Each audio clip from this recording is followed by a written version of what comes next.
What is going on, guys? Welcome back to the channel, and today we're going to be talking about combat. I'm going to guide you through the Zenless Zone Zero combat as it is right now in the closed beta 2. Starting off with the basic attack, it's just a left mouse click, just a regular basic attack. Every character has different basic attacks. All this that I'm doing, I'm just doing it with one button. This is basic attack button. It has different types, so every character is different, so you're just going to have to read what they do. This one, you hold it down and it like lights up and does some ice damage whenever you do the basic attack. So this one's really cool. The second thing we're going to be talking about is the special button, which is your E down here. It's just a button you press. And as you notice, once I press that button, this bar up here went down. So that is your energy bar. Your energy bar depletes the more energies you use up until you reach that little threshold right there. So if I keep spamming my E, you notice that it went all the way down. And then it, wait, let me do it again. See, it drained a little bit. And then now it's just a regular skill. You can still use it. It's just not going to be at its full potential. This is a good segue to talk about that little bar over there. If you're noticing, we're not even moving and the bar is coming up and up and up. That is your energy bar. And then there is a stat that you build in your characters called the energy recharge rate, which is how much energy it regenerates per second. So once you wait long enough, it'll come all the way to like about half. Not every character is the same, because as you can notice, Lycaon has half of it, but Grace is like over here. But once it's over the threshold, it lights up. Your E down here lights up, and then you can use your enhanced special, your EXSpecial, and you can only use it while your energy is over this threshold over here. Now, before we talk about our ultimate, we're going to talk about the decibel rating. This number right here is not a combo multiplier or anything like that. That is your decibel rating. Once this decibel rating gets to 3000, the Q is going to light up over here, and that is going to enable you to use your ultimate. The way you regenerate decibel rating is by, doing basic attacks. You get some for using skills, you get some for killing enemies, and you also use them for doing for executing perfect dodges, assist counters, or stuff like that. So once we hit the enemy enough, let me just fill it up really quickly. We get to 3000, the Q lights up, and now we can trigger our ultimate attack.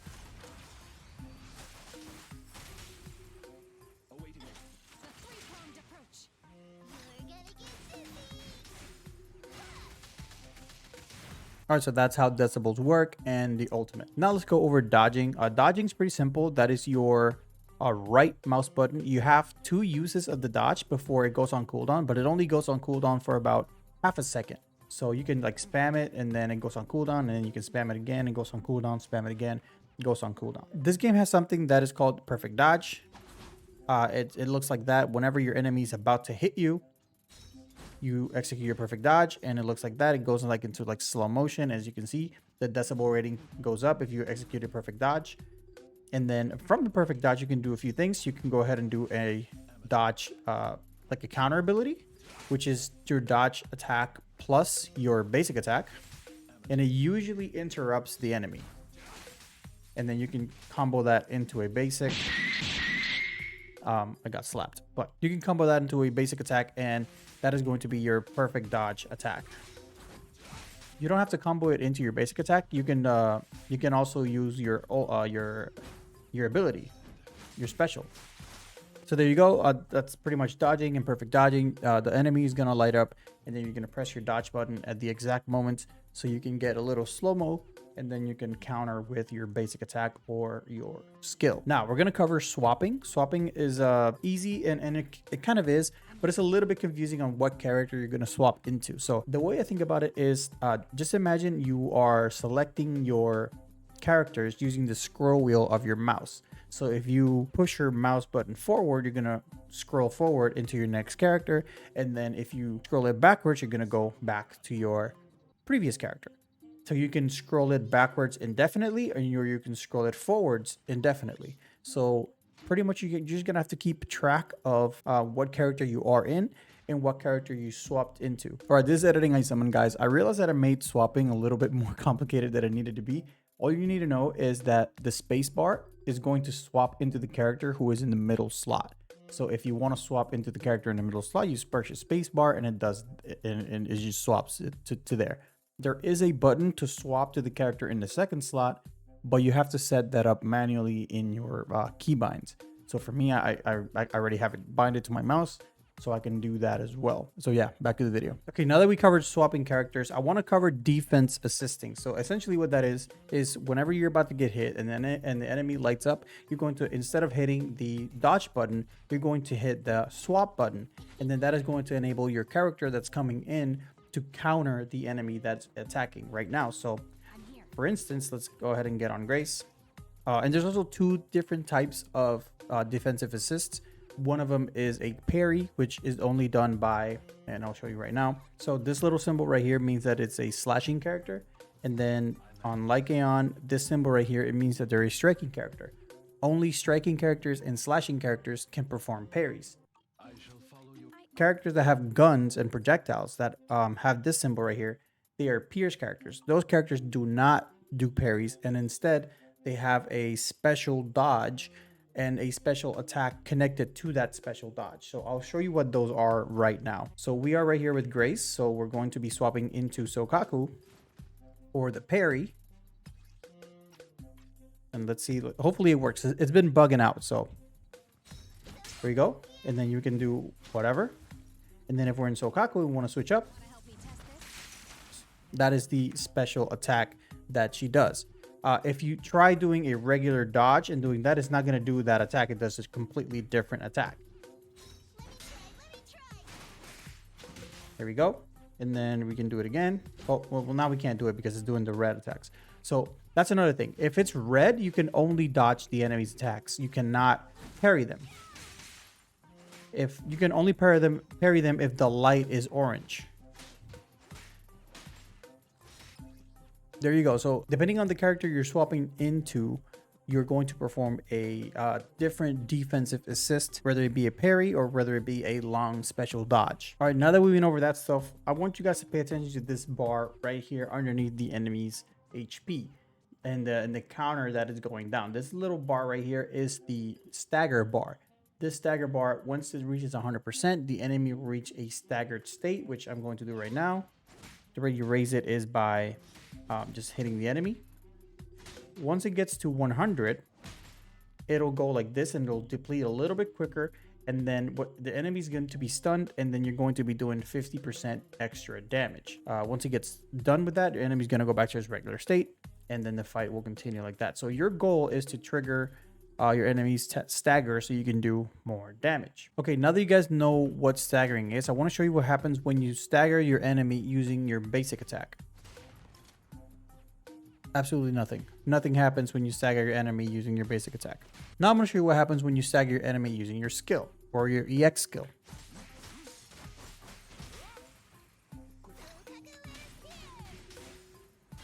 What just happened there is called an assist chain attack. The reason that I wanted you guys to see what happens when you stagger an enemy using your basic is because that you may want to either not break with basics or stagger with basics, or if you do stagger with basic, try doing it a skill or an enhanced skill or a special soon after so you can trigger your damage multipliers. Now, depending on the amount of energy all your teammates have, you may be able to do a really long chain. You can go from Grace to Sokaku, back to Grace. And then as far as the chain attacks go,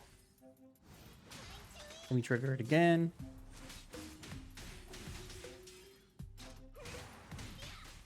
You can either choose left or right on whichever character you want to perform the follow-up attack. The last thing we're going to be talking about is going to be attribute anomaly, which are essentially elemental debuffs that you inflict during combat. So if you are an ice character, you're going to inflict freeze, and then if you shatter them after you freeze them, you're going to do extra ice damage. Then you have fire, which is essentially once you burn them, you could deal continuous fire damage, and if the enemy is organic, they're just burned and they're unable to move. So if they're like a human or something, they get burned and they're not able to move. We also have shock, which is the same thing as burn but for robots. And also if they're in shock, every time you attack them, you stagger them and you interrupt them every hit. So every element has its own intricacy, which is kind of nice.